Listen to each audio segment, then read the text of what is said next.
হরে কৃষ্ণ দর্শক বন্ধুরা, আশা করছি আপনারা সকলেই রাধা মাধবের কৃপায় ভালো আছেন। আজ আমরা শ্রীমদ্ ভগবত গীতার নবম অধ্যায় রাজগুজ্জ যোগের 25 নম্বর শ্লোকটি পাঠ করব। এই সাথে সাথে অনুবাদ এবং তাৎপর্য বিশ্লেষণ করব। আসুন তবে শুরু করা যাক।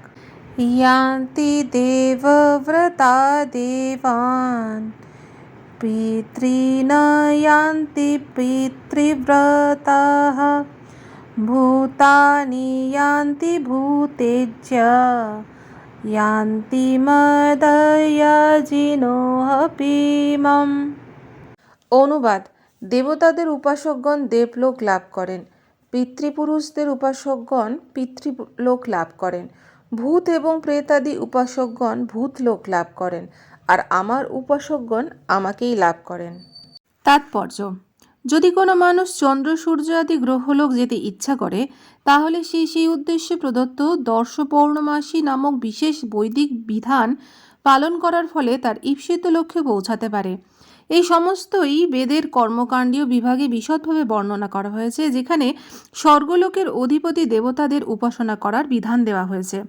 তেমনি বিহিত যজ্ঞ অনুষ্ঠান করার ফলে পিতৃলোক প্রাপ্ত হওয়া যায়। আবার তেমনি প্রেত লোক গিয়ে যক্ষ রক্ষ অথবা পিশাচজনিত প্রাপ্ত হওয়া যায়।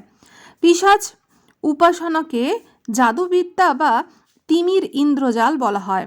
অনেক মানুষ আছে যারা এই জাদুবিদ্যার অনুষ্ঠান করে এবং তারা এটিকে আধ্যাত্মিক বলে মনে করে, কিন্তু প্রকৃতপক্ষে এই ধরনের কার্যকলাপ সম্পূর্ণ জড়জাগতিক। তেমনি পরমেশ্বর ভগবানের উপাসক শুদ্ধ ভক্ত নিঃসন্দেহে বৈকুণ্ঠলোক বা কৃষ্ণলোক প্রাপ্ত হন। এই গুরুত্বপূর্ণ শ্লোকটির মাধ্যমে এটি অত্যন্ত সরলভাবে হৃদয়গম করা যায় যে, যদি দেবতাদের উপাসনা করার ফলে স্বর্গলোক প্রাপ্ত হওয়া যায়, আর পিতাদের পূজা করার ফলে পিতৃলোক প্রাপ্ত হওয়া যায়, এবং পিশাচ উপাসনার করার ফলে প্রেতলোক প্রাপ্ত হওয়া যায়, তাহলে ভগবানের শুদ্ধ ভক্ত কেন কৃষ্ণলোক বা বিষ্ণুলোক প্রাপ্ত হবেন না? দুর্ভাগ্যবশত অধিকাংশ মানুষই শ্রীকৃষ্ণ এবং শ্রী বিষ্ণুর এই পরম ধাম সম্বন্ধে অবগত নয়, এবং ভগবত ধাম সম্বন্ধে তাদের অজ্ঞতার ফলে তারা বারবার সংসারে পতিত হয়। এমনকি নির্বিশেষবাদীরা ব্রহ্মজ্যোতি থেকেও অধঃপতিত হয়।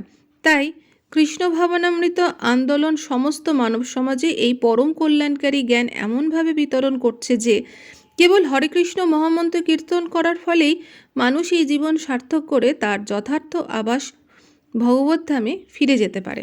তাহলে দর্শক বন্ধুরা, এই ছিল আমাদের শ্রীমদ্ ভগবত গীতা রাজগুজ্জ যোগের 25 নম্বর শ্লোকের তাৎপর্য।